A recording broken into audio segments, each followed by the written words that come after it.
Thank you, Mr. Chairman. Mr. Ghalib, I am concerned that your stated public positions are markedly in conflict with the views of President Trump and with the positions of the United States. So I want to spend some time talking about your views. Let's talk first about boycott, divestment, and sanctions of Israel.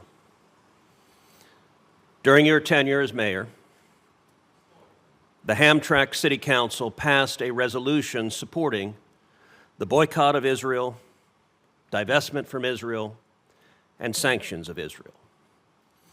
Do you support boycotting Israel? Thank you, Senator, for that question. So, as a mayor, my position is an honorary position, and it's a city manager system in our government, city government.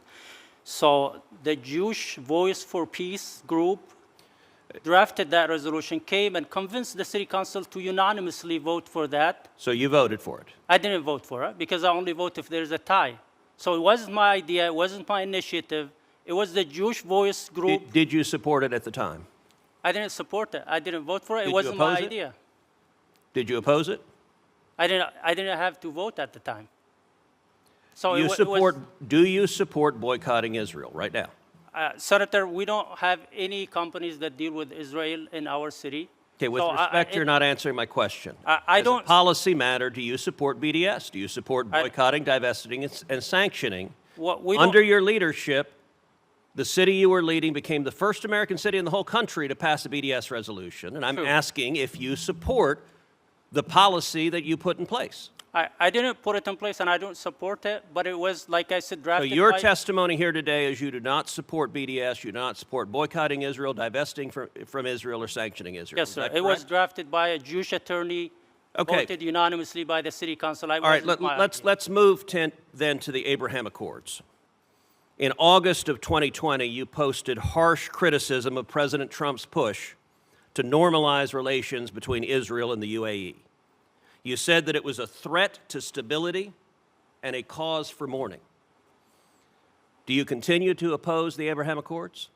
I don't recall writing that, Senator, but at the time, as you know, I was opposed to the president. Up until 2024, I was still not a supporter of President Trump until...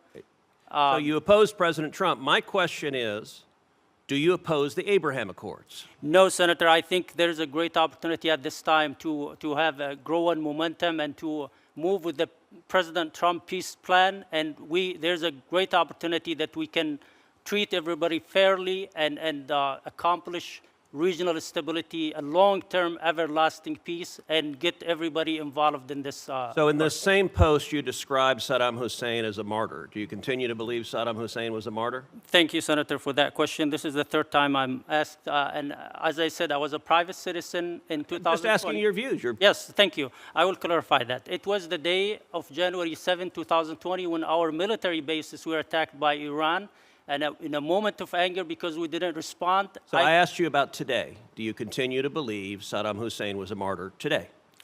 Senator, I don't think that, no doubt that Saddam was a dictator. And I said it earlier, if this offended anybody who suffered from Saddam, who lost a loved one, I apologize about that. Okay, so you're not answering my question. Do you believe today that Saddam Hussein was a martyr? That's a yes or no. I mean, I can say no. It wouldn't matter. He's in God's hand. He will get the treatment he deserves. I'm not. All right, in August of 2020, you posted that the Muslim Brotherhood was an inspiration. Do you continue to believe the Muslim Brotherhood is an inspiration? Thank you, Senator. I think a lot of my posts were written in Arabic and mistranslated. I believe that, it's an ideology. It's not just a group of people. I disagree with a lot of things that they do. Some of them are extremists. Some of them are part of some governments in the Middle East. So I trust our government to do the research and... Okay, again, my question was simple and straightforward. Do you continue to believe the Muslim Brotherhood is an inspiration? No, I'm not part of it. I don't believe in that. But if anybody you did post it in 2020. Let me ask you, How would you be able to serve as an ambassador if President Trump designates the Muslim Brotherhood as a terrorist organization? I have legislation to do that.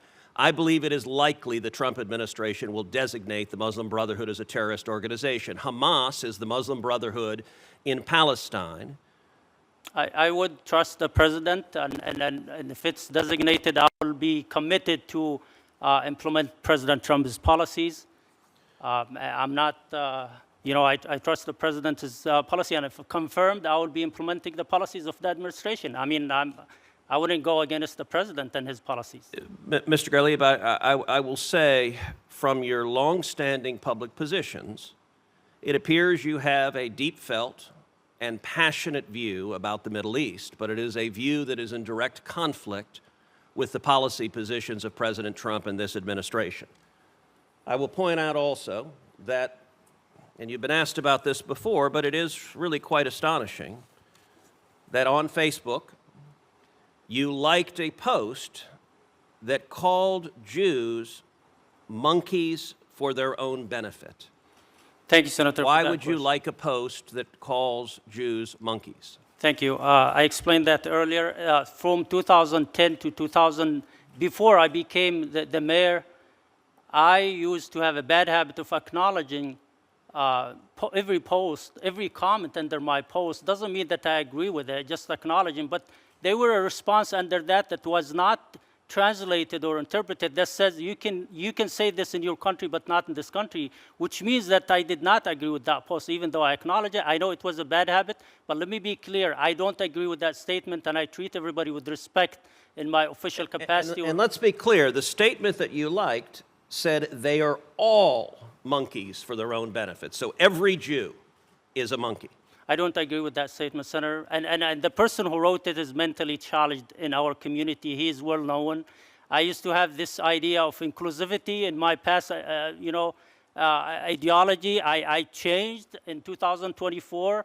I changed even my party, Mr. Ghalib, there may well be positions within the Trump administration that you are qualified to perform in that are unrelated to these issues that you have such passionate beliefs about. I believe your beliefs are sincere. I believe that when you became the mayor of the first city in America to pass a BDS resolution, it's because you believe in BDS. I disagree with you on that. That is contrary to the policy of the United States government, but you're entitled to have your own views. But what I do not understand is how you could possibly serve as a United States ambassador for President Trump in the Middle East when you have passionate views, including having been a vocal opponent of the Abraham Accords, the singular and most consequential accomplishment President Trump has negotiated, and your longstanding views are to publicly oppose the Abraham Accord. Thank you, Senator. Let me be clear. I support the Abraham Accord, and I think there's a golden opportunity to get everybody involved in that. And let me be clear, in February of 2022, as the mayor, the first thing I did is to pass a resolution to condemn anti-Semitism. It's documented. That's what I perform in my official capacity. The other things, people are making assumptions based, trying to judge my intention. I'm curious, would a statement like all Jews are monkeys, would that qualify as anti-Semitism? Well, that's, somebody wrote it who's mentally challenged. Now, my question is, does the statement all Jews are monkeys, does that qualify as anti-Semitism? I don't agree with it, Senator. Okay, you're not answering my question. It's definitely anti-Semitism, but clicking on it doesn't mean I endorse it. It's well, just actually, like means exactly that. When you like something, it means you no, like Senator, something. every post since 2010, every comment, because I used to have like 10, 20 comments, I used to acknowledge it, to read it, but sometimes I would respond under it to oppose it. And there was a response here that wasn't translated by the media that says you cannot say this in your country. It wasn't translated. And when I met with Senator... But that's not disagreeing with the statement that all Jews are monkeys. But let me be clear now, I disagree with that, and But you didn't at the time. You are making assumptions, sir. No, I'm asking. I'm not making an assumption. That's a question. I did disagree at the time, and I still disagree. Did you disagree publicly? Did you say a word of disagreement, or was your only public statement a like, which is the universal method of saying you like something and agree with it? Everybody who asked me, I told them it doesn't mean I endorse it. It's just acknowledging reading it, but I am opposing that, and I make it clear now. I passed a resolution to condemn anti-Semitism in all forms or shape. So, you mentioned earlier that the posts were in Arabic and they haven't been translated right. I have in my hands right now one of those Arabic posts on August 13th, 2020, and I have the English translation. Among other things, you talk about individuals who died in Egyptian prisons, and you said, quote, "They die to be etched on the pages of history, stained in positions that inspire generations and make millions of Brotherhood fans exposed to a global demonic campaign and unprecedented demonic media infliction. I have only seen such situations in the martyr Saddam Hussein and his companions. May God have mercy on them." Thank you, Senator, for that question. I was talking about standing firm for the cause of a person. Doesn't mean I agree with him. I am a strong advocate of democracy in the Middle East. Yes, I was against the military coup, and I believe in democracy. That's the best value that we have, and we want everybody to enjoy that value in the Middle East. So I was advocating for democracy in the Middle East. Doesn't mean that I support certain group, but I support democracy. And well, as I said, I think your longstanding views are directly contrary to the views and positions of President Trump and to the position of the United States. I, for one, am not going to be able to support your confirmation. I want to enter into the record this post in both the Arabic and English translation. I ask that it be entered into the record. It'll be entered into the record without objection. Look, I think the facts here are quite clear, and your longstanding position is directly contrary to that of the President's. Senator, if confirmed, I will be implementing President Trump's policies with no objections. Thank you. I want to thank all of you for your patience today, your participation, the answers that you provided to the committee.